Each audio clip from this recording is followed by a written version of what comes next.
هل لك سر عند الله بينك أنت وبين الله؟ هل لك صدقات تخفى لا يعلمها إلا الله؟ أعوذ بالله من الشيطان اللعين الرجيم. بسم الله الرحمن الرحيم. الحمد لله الذي من خشيته ترعد السماء وسكانها وترجف الأرض وعمارها وتموج البحار ومن يسبح في غمراتها، ثم الصلاة والسلام على أشرف الأنبياء والمرسلين وعلى أهل بيته الطيبين الطاهرين المعصومين ومن اتبعهم بإحسان إلى يوم الدين، وبعد. السلام عليك يا رسول الله، السلام عليك يا حبيب الله، السلام عليك يا خاتم الأنبياء والمرسلين، السلام عليكم يا أهل بيت النبوة وموضع الرسالة ومختلف الملائكة ومهبط الوحي ومعدن الرحمة وخزان العلم. السلام عليك يا بقية الله في أرضه.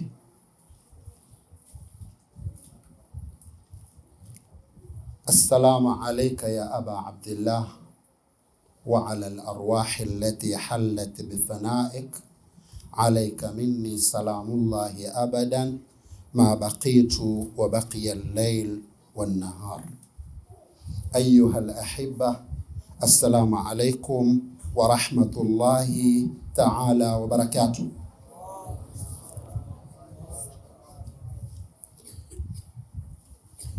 Kwa mujibu wa madhhab ya Ahlul Bait na alayhimussalam, wafuasi wa Ahlul Bait na alayhimussalam, wafuasi wa Amirul Mu'minin Ali ibn Abi Talib karramallahu wajhahu, wafuasi wa al-Imam al-Hujja ajjalallahu ta'ala farajahu sharif, katika usiku wa 15, leo ni 15 Shaaban.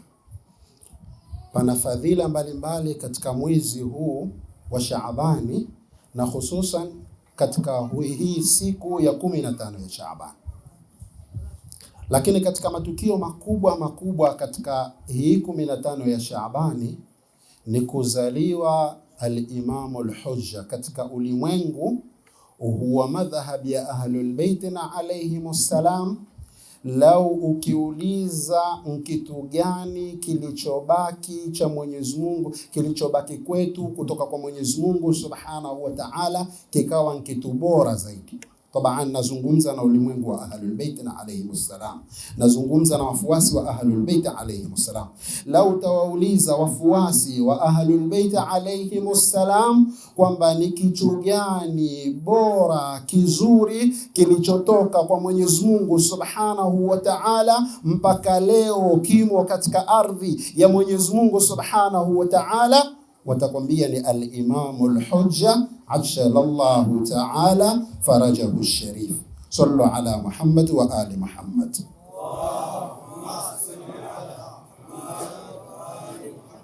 Mwenyezi Mungu katika Qur'ani anatuambia katika suratu Hud, katika Qur'ani aya ya 86, Mwenyezi Mungu Subhanahu wa Ta'ala anasema baqiyatullahi khairun lakum in kuntum mu'minin.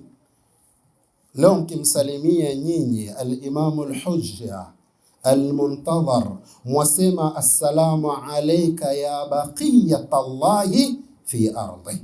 Ndo salamu namna mnavyo msalimia al-Imam al-Hujja, mwampelekea salamu kwa kuwa ni katika maimamu 12 wa pekee aliyo hai katika ulimwengu wetu, na ndiyo imamu wa zama zetu, na ndiyo itikadi kwamba al-Imamul Hujja yuko katika ghaibatul kubra, hatunaye yuko katika ghaiba aliyoitaka Mwenyezi Mungu Subhanahu wa Ta'ala, lakini naam, al-Imamul Hujja yupo. Ndio mkimpea salamu mwambia assalamu alayka ya baqiyatallahi fi ardi. Mwenyezi Mungu Subhanahu wa Ta'ala katika Qur'ani, katika sura Hud anasema baqiyatullahi, kile kilichobaki kwetu sisi kutoka kwa Mwenyezi Mungu Subhanahu wa Ta'ala, kilicho bora. Atuambia baqiyatullahi, mlichobakiziwa na Mwenyezi Mungu Subhanahu wa Ta'ala, khairul lakum in kuntum mu'minin, ni khairi kwenu nyinyi ikiwa nyinyi ni waumini wa kweli. Kile mlichobakiziwa na Mwenyezi Mungu Subhanahu wa Ta'ala kutoka kwake, hicho ni khairi ikiwa nyinyi ni waumini wa kweli. Waumini wa madhhabu ya Ahlul Bait wamebakiziwa nani? Al-Imamul Hujja. Ndio maana wakimpa salamu wanasemaje? Assalamu alayka ya baqiyatallahi, kwa sababu katika kitu bora wafuasi wa Ahlul Bait alayhimus salam walichobakiziwa na Mwenyezi Mungu Subhanahu wa Ta'ala ni kubakiziwa al-Imamul Hujja. Ndio maana maneno ya Mtume sallallahu alayhi wa alihi wasallam, ukitaka kujua kitu bora jifunze kwa Mtume sallallahu alayhi wa alihi wasallam. Mtume sallallahu alayhi wa alihi wasallam anasema kullu sababin wa nasabin munqati'u yawm al-qiyamati illa sababi wa nasabi. Kila sababu unayoijua wewe ya kujifakharisha, kila sababu unayoijua wewe ya kujifakharisha. Na leo ukiwauliza wana ulimwengu kuna sababu gani ambazo lau mwanadamu akiwa nazo atajifakharisha nazo, itakuwa ni fahari yake katika ulimwengu wa dunia. Atakwambia makubwa katika ulimwengu wa mwanadamu akiyapata atajifakharisha nayo. Cha kwanza kabisa ni ulimwengu wa kiuchumi. Akiwa na uchumi bora, maana yake akiwa na mali. Na Mwenyezi Mungu Subhanahu wa Ta'ala atuambia kweli kweli, kwa sababu sababu hii yamvutia kila mtu. Sababu hii yamvutia mdogo na mkubwa. Sababu hii yamvutia kila mtu kujifakharisha kwa uchumi mzuri. Ndio Qur'ani inasema watuhibbuna almala hubban jamma. Mpenda mali kweli kweli nyinyi viumbe. Mnapenda mali kweli kweli. Kila mmoja anatamani kuwa na uchumi mzuri. Kila mmoja anatamani kuwa na wingi wa nini? Wa mali. Kwa sababu ndio maumbile ya nani? Ya mwanadamu. Lau ukimwambia ataka kujifakharisha kitu gani, atakwambia nataka niwe na uchumi mzuri, atakwambia nataka niwe na fedha, atakwambia nahitaji kuwa na mali za kutosha, atakwambia mimi nitakapokuwa na mali za kutosha basi ulimwengu huu unaona kama nimeipata dunia. Kitu cha kwanza, watuhibbuna almala hubban jamma. Kisha kitu cha pili, lau utamwambia mwanadamu kitu gani kingine utakihitaji, lau ukikipata wewe utaisnona ni sababu ya Mwenyezi Mungu Subhanahu wa Ta'ala amefanya wewe ujifakharishe, atamwambia kuwa na watoto. Mwenyezi Mungu Subhanahu wa Ta'ala akinijalia nini? Dhurriya, akinipa kizazi, akanipa watoto. Lau Mwenyezi Mungu akinipa watoto nitajifakharisha. Na ndiyo maana utaona kwa kuwa Mwenyezi Mungu Subhanahu wa Ta'ala ajua hivi ndo vitu viwili vikipata fursa humtawala mwanadamu. Hivi vitu viwili mwanadamu akipata fursa akikamatana navyo ndiyo yaweza ikawa ni sababu ya yeye kupotea. Kwa hiyo sababu vitu vinaweza kummiliki, akishindwa kuvikontrol vikamkontrol yeye. Kwa sababu ndio kila kitu ambacho mwanadamu apenda ajivunie mali, ajivunie watoto. Na Qur'ani Mwenyezi Mungu Subhanahu wa Ta'ala kwa kuwa atujua tupenda mali sana na tutajivunia kwa sababu kubwa ya Mwenyezi Mungu kutupa mali. Na kisha tutajivunia kwa sababu kubwa ya Mwenyezi Mungu kutupa nini? Watoto. Ndio Qur'ani ikasema innama amwalukum wa auladukum fitna. Hakika mali na watoto ni mtihani kwenu nyinyi. Maana yake lau ukiishi ile mali yako uliyopewa na Mwenyezi Mungu Subhanahu wa Ta'ala, ukiweza kuishi ile mali yako ukaishi nayo vile atakavyo Mwenyezi Mungu Subhanahu wa Ta'ala na mtume wako, basi kwa hakika mali ile itakuwa na manufaa na wewe, na ni kitu cha kujivunia na ni sababu ya kujivunia hapa duniani. Uweza kujivunia hapa duniani, kitu cha kujivunia ikiwa matumizi yako vile ambavyo Mwenyezi Mungu Subhanahu wa Ta'ala anavyotaka na mtume wake. Kadhalika watoto Mwenyezi Mungu atakaokupa, lau ukawalea wale watoto namna Mwenyezi Mungu Subhanahu wa Ta'ala akutakavyo na mtume sallallahu alayhi wa alihi wasallam, kafa bihim fakhran, yatosha kuwa ni fakhari yako hapa duniani kwa kuwalea wale watoto, ukawapa malezi mazuri, ukawalea sawa sawa, yatosha kujifakharisha. Ile mali yako yatosha kuwa mfahari yako katika dunia. Lakini ikiwa ina matumizi yale atakayo Mwenyezi Mungu na mtume wake, na akiwa wanao ukawalea vile ambavyo atakavyo Mwenyezi Mungu na nani? Na mtume wake. Innama amwalukum wa auladukum fitna. Ukitumia kinyume chake ukashindwa kusimama vizuri, basi ile mali yako na wale watoto ni mtihani kwako. Kwa hivi vitu viwili vya maana. Sasa Bwana Mtume sallallahu alayhi wa alihi wasallam asema sababu zote tujivuniazo, sababu zote katika ulimwengu wa dunia, ikiwa wewe utajivunia mali, ikiwa wewe utajivunia watoto, ikiwa wewe utajivunia nini? Utajivunia wazazi, ikiwa wewe utajivunia ndugu, haya yote, sababu zote hizi na nasabu yoyote ile utakayojivunia, ujivunie nasabu ya baba yako, ukoo wa baba yako, kabila la baba yako, ujivunie ukoo wa mama yako, kabila la mama yako, ujivunie mali yako, hivi vyote hivi ni venye kukatika siku ya kiyama, havina maana. Siku ya kiyama havina maana. Ndio Qur'ani katuambia, yauma yafirru almar'u min akhihi wa ummihi wa abihi wa sahibatihi wa banihi likulli imri'in minhum yawma idhin sha'anun yughnihi. Kama vingekuwa vinasaidia, vipi mtoto anamkimbia nani? Anamkimbia mzazi wake. Vipi mzazi umkimbia nani? Mwanawe. Yani siku hiyo ni kukimbiana, siku hiyo vinakimbiana. Ndio Qur'ani Mwenyezi Mungu akakwambia, yauma la yanfa'u malun wala banun illa man ata Allah biqalbin wallah.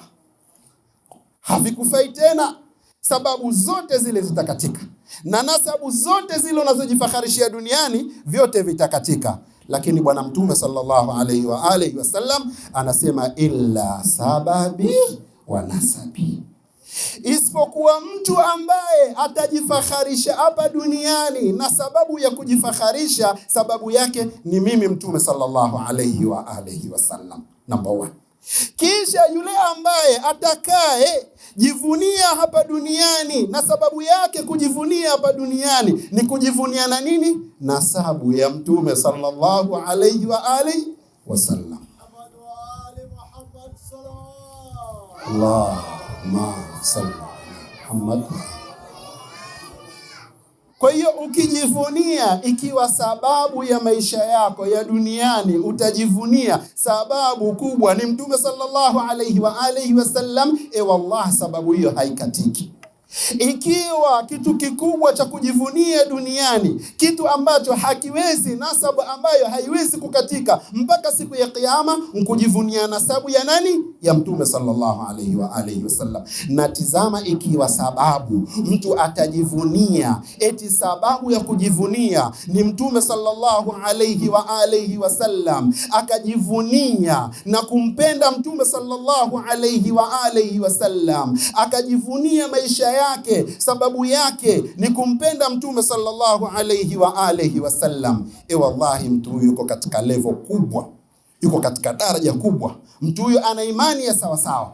Na ndio maana Mtume sallallahu alayhi wa alihi wasallam katika hadithi anasema, la yu'minu ahadukum, hatta amini mmoja wenu, hata akuna ahabba ilayhi, mpaka mtu huyo awe ananipenda mimi Mtume Muhammad, awe ananipenda mimi Mtume Muhammad, min waladihi, kuliko kumpenda mwanawe, wa walidihi, na kuliko kumpenda mzazi wake, wanasi ajma'in, na watu wote. Sababu ya kwanza, iwe unampenda Mtume sallallahu alayhi wa alihi wasallam kuliko kitu chochote. Sababu hii haikatiki siku ya Kiyama. Sababu hii utaenda nayo mpaka siku ya Kiyama. Iwe unampenda Mtume sallallahu alayhi wa alihi wasallam kuliko unavyowapenda wanao. Iwe unampenda Mtume sallallahu alayhi wa alihi wasallam kuliko unavyowapenda wazazi wako. Uwe unampenda Mtume sallallahu alayhi wa alihi wasallam kuliko unavyopenda watu wote. Wewe utakuwa na imani ya kweli na una sababu uliokamatana nayo ya kweli. Ndio Bwana Mtume anasema sababu zote zitakatika ila sababi, isipokuwa sababu yangu mimi. Iwe umefanya mambo eti sababu kwa kuwa wewe wampenda Mtume sallallahu alayhi wa alihi wasallam. Na ndio maana mmoja wa masahaba wa Bwana Mtume sallallahu alayhi wa alihi wasallam, huyo mmoja wa masahaba alimwambia, ya Rasulullah, ewe Mtume wa Mwenyezi Mungu, la anta ahabbu ilayya min kulli shay illa min nafsi. Akamwambia, ewe Mtume, mimi ninakupenda kuliko kitu chochote isipokuwa nafsi yangu tu. Yani lau nitawekwa mimi Mtume, utawekwa wewe Mtume na nafsi yangu, wallahi mimi nakupenda kuliko kila kitu isipokuwa tu nafsi yangu. Nikiwekwa je baina ya Mtume na nafsi yako, wataka nini? Amwambia Mtume, mimi nitaitaka nafsi yangu. Nafsi yangu ndio itakuwa ni choice number 1 kwangu. Mtume sallallahu alayhi wa alihi wasallam akamwambia sahaba huyo, akamwambia haiwezekani. Akamwambia Bwana Mtume sallallahu alayhi wa alihi wasallam, la walladhi nafsi biyadihi, akamwambia hapana, ninaapa kwa yule ambaye nafsi yangu iko mikononi mwake. Maana yake uhai wangu uko mikononi mwake. Hata akuna ahabba ilaika min nafsik, mpaka iwe wewe sahaba, wewe wanipenda mimi Mtume Muhammad kuliko nafsi yako.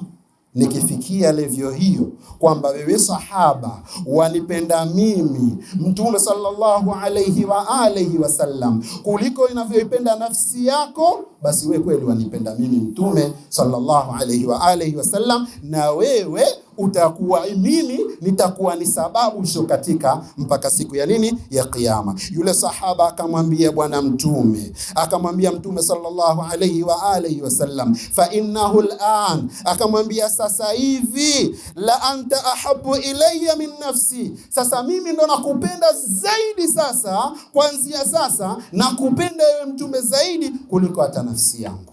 Maana yake nakupenda ewe Mtume sallallahu alayhi wa alihi wasallam kuliko ninavyoipenda nini? Nafsi yako. Nafsi yangu sio kitu mbele yako. Utaona haya ndo maisha ya Muislamu anatakiwa kufanyaje? Kuishi. Maisha ya Muislamu iwe kila kitu mbele yake hakina maana. Mtume sallallahu alayhi wa alihi wasallam ndo mwenye maana zaidi kuliko kila kitu kinachomzunguka.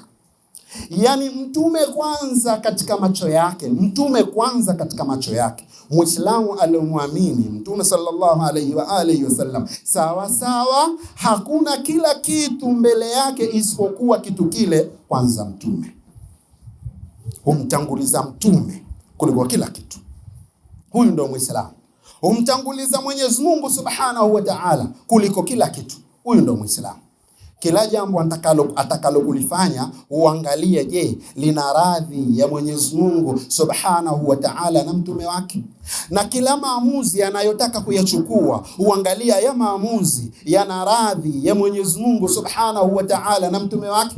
Na ndio vile ilivyo walivyoishi nani? Masahaba wa Bwana Mtume sallallahu alayhi wa alihi wasallam. Masahaba walikuwa hawafanyi kitu mpaka wahakikishe kitu kile kina radhi mbele ya Mwenyezi Mungu Subhanahu subhanahu wa ta'ala na mtume wake, na hawakuwa ni wenye kuacha kitu isipokuwa kitu kile mpaka kiwe hakina radhi mbele ya Mwenyezi Mungu subhanahu wa ta'ala na mtume wake. Hao ndio walikuwa masahaba.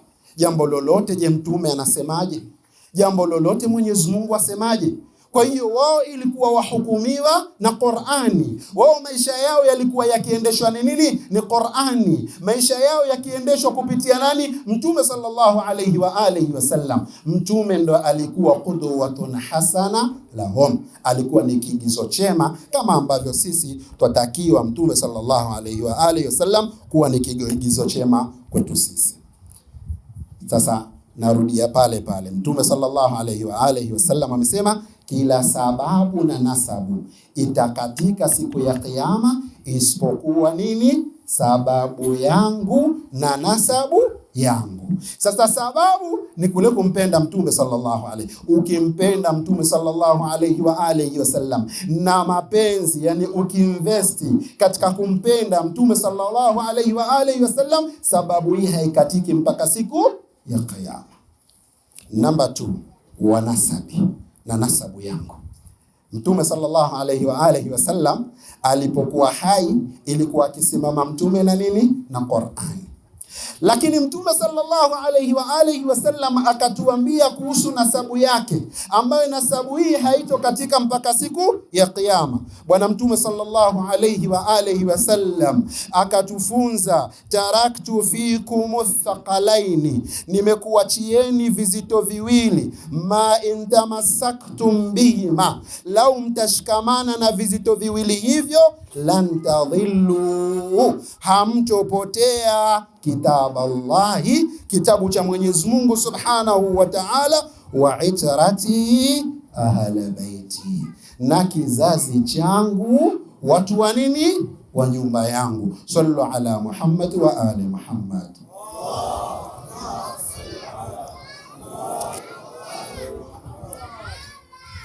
Kwa hiyo utaona katika kitu kingine ambacho hakiwezi kukatika mpaka siku ya Kiyama ni itaratuhu at-tahira, ni mtu kukamatana na nasabu ambayo haikatiki mpaka siku ya Kiyama, ni kukamatana na kizazi cha Bwana Mtume sallallahu alayhi wa alihi wasallam. Na Bwana Mtume akazungumza kwa mifano mbalimbali kuhusu kizazi chake. Miongoni mwa mithalu mbalimbali, lugha za mfano alizozitumia ni Bwana Mtume sallallahu alayhi wa alihi wasallam alipokuwa akiwaambia Waislamu, inna mathala ahli baiti fikum kamathali safinati Nuh.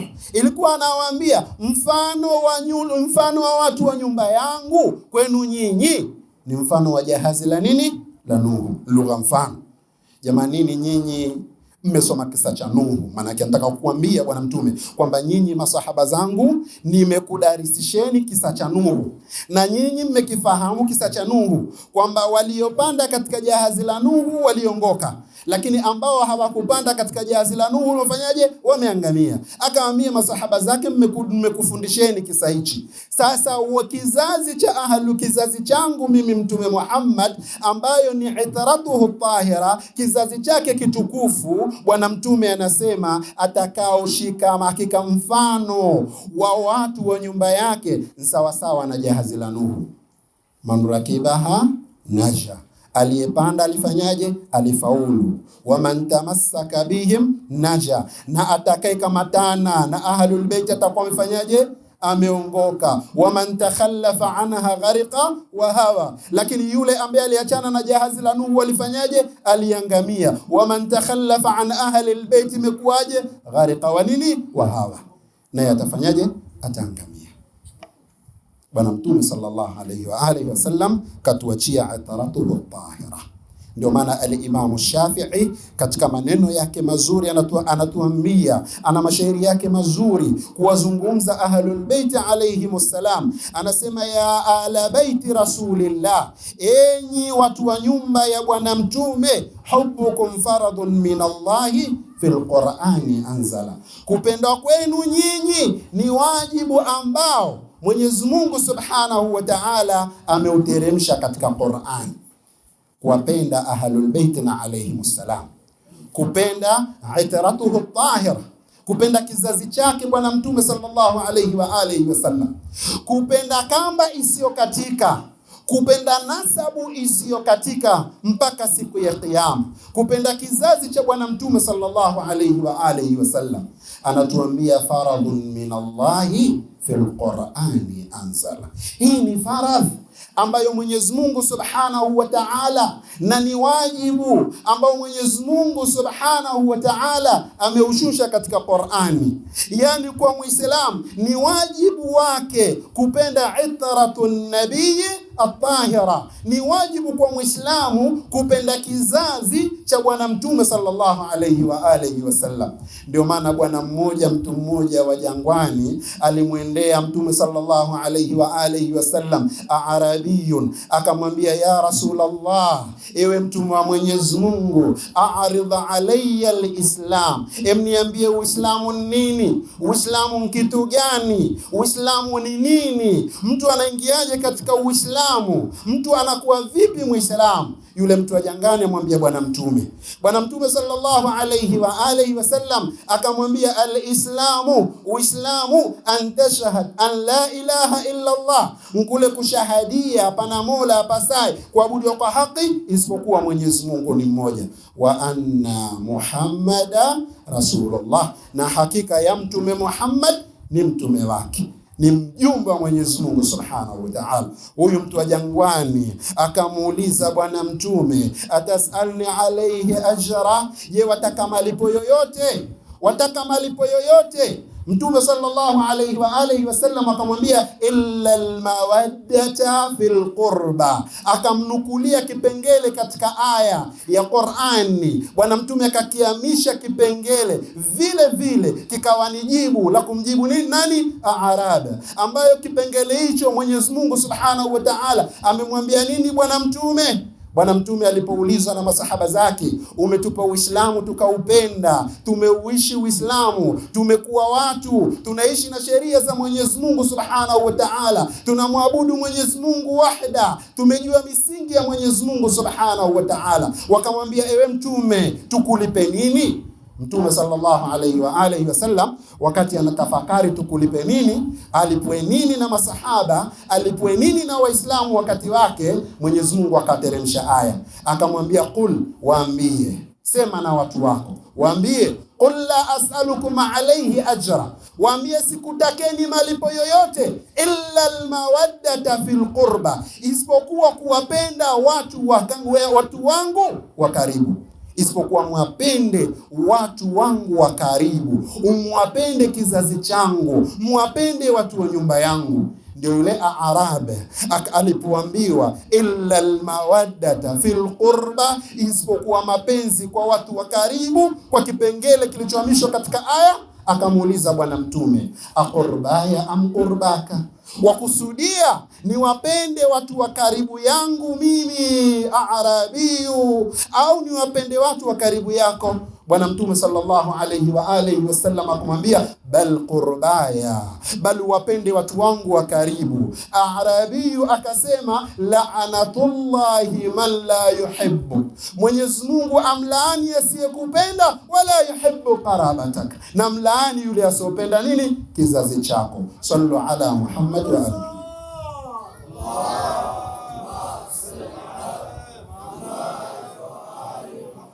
Kwa hiyo Muislamu kutokipenda kizazi cha bwana mtume ni laana, lakini ni wajibu kwa Muislamu kupenda kizazi cha bwana mtume sallallahu alayhi wa alihi wasallam. Ndiyo maana al-Imam Shafi'i akasema, ya ala baiti rasulillahi, enyi watu wa nyumba ya bwana mtume, hubbukum faradun min Allahi fil Qur'ani anzala, kupendwa kwenu ni wajibu ulioteremshwa ndani ya Qur'ani. Yakfikum min adhimil fakhri annakum, itoshe fakhari kwenu kuwa man lam yusalli alaykum la salata la. Allahumma. Al-Imam Shafi'i, kupendwa ahlul bait alayhimus salam ni wajibu. Kupenda kizazi cha bwana mtume tulichoachiwa, ambacho ndo kinasimama na Qur'ani, kama ambavyo Mtume sallallahu alayhi wa alihi wasallam ilikuwa akisimama na nini? Na Qur'an.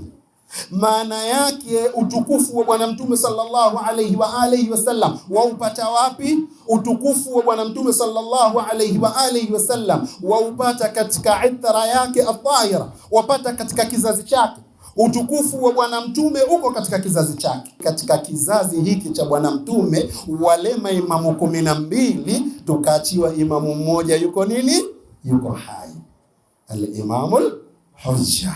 Tukachiwa al-Imamul Hujja, ambapo ikhtilafu zetu na wale ahlu sunna wal jamaa kuhusu al-Imamul Mahdi, ikhtilafu ni kwamba amezaliwa au hakuzaliwa. Kwa mujibu wa madhhabi ya ahlul baiti kwamba imamu amefanyaje? Amezaliwa. Na al-imamu alipozaliwa akawa na ghaiba ngapi? 2. Akawa na ghaiba itoyo ghaibatu sughra. Maana yake al-Imamul Hujja alitoweka, alipotea. Lakini kwa kuwa maadui walikuwa wanataka kumuua, basi al-Imamul Hujja akabakiza masufara, akabakiza mabalozi. Alikuwa anawasiliana na mabalozi.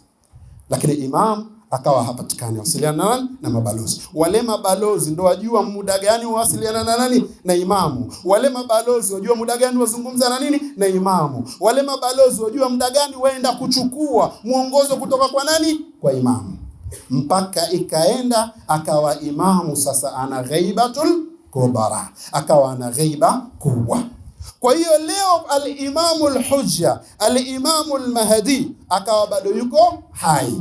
Ndio maana katika salamu zetu tukimpa al-Imamul Hujja tunasema assalamu alayka ya baqiyatallahi, kwa sababu ikiwa katika kitu kilichobakizwa na Mwenyezi Mungu Subhanahu wa Ta'ala kwetu, kisa kitu hicho kikawa kibora kwetu sisi wafuasi wa ahlul baiti, ni kizazi cha bwana Mtume sallallahu alayhi wa alihi wasallam, wa bil khusus al-Imamul Hujja ajjalallahu ta'ala farajahu sharif. Sallu ala Muhammad wa ali Muhammad. Allahumma salli ala Muhammad wa ali Muhammad. Ndio maana nilikutangulizia ni aya Mwenyezi Mungu anasema katika Qur'ani, anatuambia maneno mazuri katika Qur'ani, akatuambia baqiyatullahi khairul lakum. Katika mambo mliobakiziwa na Mwenyezi Mungu Subhanahu wa Ta'ala, mliobakiziwa mambo mazuri ya Mwenyezi Mungu Subhanahu wa Ta'ala, kile mlichobakiziwa na Mwenyezi Mungu kizuri ni bora kwenu nyinyi kiwa nyinyi ni waumini. Na Mwenyezi Mungu Subhanahu wa Ta'ala katubakizia al-Imamul Hujja al-Muntadhar ajjalallahu ta'ala farajahu sharif. Sallu ala Muhammad wa ali Muhammad.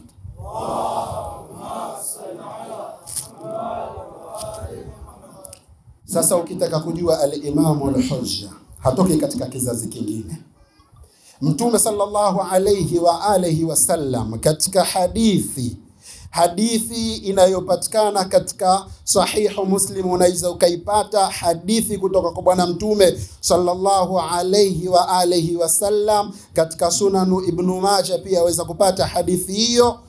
Bwana mmoja sahaba bwana Mtume sallallahu alayhi wa alihi wasallam anasema, kunna inda Ummi Salama, tulikuwa kwa Ummu Salama mke wa bwana Mtume sallallahu alayhi wa alihi wasallam, fatadhakarna al-Mahdi.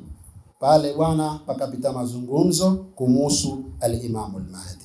Masahaba bwana Mtume anasema siku moja tuko kwa Ummu Salama, pakapita mazungumzo pale, pengine tukamkumbuka al-Imamul Mahdi, tukakumbuka masala ya nani? Ya al-Imamul Mahdi, ambayo yametoka kwa nani? Yametoka kwa Mtume sallallahu alayhi wa alihi wasallam. Faqalat Ummu Salama, akatuambia sisi masahaba bwana Mtume, akatuambia sami'tu Rasulullah sallallahu alayhi wa alihi wasallam, nimemsikia bwana Mtume sallallahu alayhi wa alihi wasallam yaqul, anasema al-Mahdiyu min wuldi Fatima. Akasema al-Imamul Mahdi hatoki katika kizazi chochote kile duniani. Al-Imamul Mahdi hatoki katika kizazi chochote duniani isipokuwa atatoka kupitia kizazi cha bibi Fatima, kupitia tumbo la bibi Fatima ndipo atatoka nani? Al-Imamul Mahdi. Katika hadithi nyingine ambayo inapokea katika Sunan ya Abi Daudi. Katika hadithi nyingine anasema Bwana Mtume sallallahu alayhi wa alihi wasallam, yani Ummu Salama anasema sami'tu Rasulullah, nimemsikia Bwana Mtume yaqul, anasema al-Mahdi min itrati, kwamba al-Imam al-Mahdi atokana na kizazi changu mimi Mtume Muhammad, min waldi Fatima, kutoka katika tumbo la nani? La bibi Fatima. Kutoka katika tumbo la nani? La bibi Fatima, apitia tumbo la bibi Fatima. Ndio hadithi nyingine kwa kuhitimisha sababu ya kuwepo al-Imam al-Mahdi na ataendelea kuwa hai. Al-Imam al-Mahdi katika alama kubwa kubwa za siku ya mwisho kudhihiri al-Imam al-Hujja. Katika alama za mwisho duniani, katika alama kubwa kubwa zinazoonyesha siku ya mwisho, ni katika alama zilizokuwa ghaiba ni mbili. Ghaibatu nabillahi Isa. Nabillahi Isa si yuko ghaib. Katika miongoni mwa alama za siku ya kiyama ni kudhihiri kwa nabillahi Isa. Lakini katika alamati dhuhuri vile vile, katika alama nyingine ambayo ni dalili ya siku ya kiyama ni kudhihiri al-Imamul Hujja, ni kudhihiri al-Imamul Mahdi. Kwa hiyo maana yake tunajikuta kuna kudhihiri kwa watu wangapi? Wawili, ambako ni alama za nini? Za siku ya kiyama. Kwanza kudhihiri nabillahi Isa, lakini kudhihiri al-Imamul Hujja, lakini vile vile kudhihiri nani? Dajjal, upande wa shari wa mafi. Sasa Mtume sallallahu alayhi wa alihi wasallam, kwa sababu Imamul Mahdi akidhihiri ni kwamba anairudisha ardhi, kuisuluhisha ardhi, kuitengeneza ardhi, kuijaza uadilifu ardhi. Sisi tunapambana kuichafua ardhi. Leo mwaona tunapambana kuichafua ardhi. Twapambana kule Palestina, wanakufa nani? Wanakufa wazee, wanakufa watoto, wanakufa kina mama. Mapambano kuichafua nini? Ardhi, kumwaga damu juu ya nini? Juu ya ardhi. Mapambano ni kuhakikisha wale wenye nguvu wanawatafuna wasiokuwa na nini? Na nguvu. Si ndio mapambano yetu? Unapomsikia mtu kwamba katika jeshi la al-Imamul Mahdi, katika jeshi la Nabillahi Isa, ni yule ambaye anapinga dhulma, ni yule ambaye anakataa dhulma, ni yule ambaye anapigania haki za wengine. Lakini leo dunia yote inapambana katika kuidondosha nini? Haki. Dunia nzima inapambana katika kuangusha nini? Wanadamu. Dunia nzima unapambana katika kuharibu maadili ya nani? Ya Mwenyezi Mungu Subhanahu wa Ta'ala. Sasa al-Imamul Hujja atakapodhihiri ni kuirejesha ardhi kuwa katika hali yake safi. Hayo ndo malengo. Maana yake atatakiwa kuirudisha ardhi iwe ardhi nini? Ni safi. Kama Qur'ani inavyosema, wala tufsidul ardha ba'da islahiha, wala msichafue ardhi baada ya ardhi kuwa nini? Safi. Sasa ardhi washaichafua, wamemwagana damu, pana dhulma, pameenea. Basi katika atakayekuja kuitengeneza, kuifanya ardhi itengamae ni al-Imamul Mahdi. Ndio Bwana Mtume anasema katika maneno yake mazuri, anasema lau lam yabqa min ad-dunya illa yawma, lau hapatobaki duniani isipokuwa siku moja tu, dunia ishe. Bwana Mtume anatufunza anasema lau patabaki siku moja tu dunia inakatika, tuseme tuna kesho siku ya Ijumaa, ikiisha tu siku ya Ijumaa ndio mwisho wa dunia. Sasa Bwana Mtume sallallahu alayhi wa alihi wasallam anasema lau dunia ikawa haikubakiza siku moja tu dunia inaisha, anasema tawalallahu dhalika al-yawm, Mwenyezi Mungu atairefusha ile siku. Yani kiwebaki siku moja tu dunia kuisha, basi Mwenyezi Mungu atairefusha ile siku, hata yab'atha fihi rajulan minni, mpaka Mwenyezi Mungu ampeleke mtu anayetokana na mimi Mtume sallallahu alayhi wa alihi wasallam, au min ahli baiti, au mtu katika kizazi changu. Nani? Al-Imamul Mahdi ajjalallahu ta'ala farajahu sharif. Hitaji salawat. Allahumma salli ala Muhammad wa ali Muhammad. Huwa al-Imam al-Hujja, imamu wa zama zetu, Huyo ndo al-Imam al-Hujja, alizaliwa katika siku leo ya muhimu katika nusu ya Shaabani. Kazaliwa kiumbe mtakatifu. Asije akasema mtu kwamba ahlu sunna hawamjui nani al-Imam al-Mahdi. Wanamjua al-Imam al-Mahdi. Nimesema ikhtilafu zetu na wao kwamba amezaliwa au hakuzaliwa, lakini masala yale yale tu kwamba katika si kabla ya siku ya mwisho atadhihiri nani al-Imam al-Hujja, na lengo mkuijaza ardhi uadilifu na kuifanya ardhi itangamae kama vile ambavyo Mwenyezi Mungu Subhanahu wa Ta'ala alivyo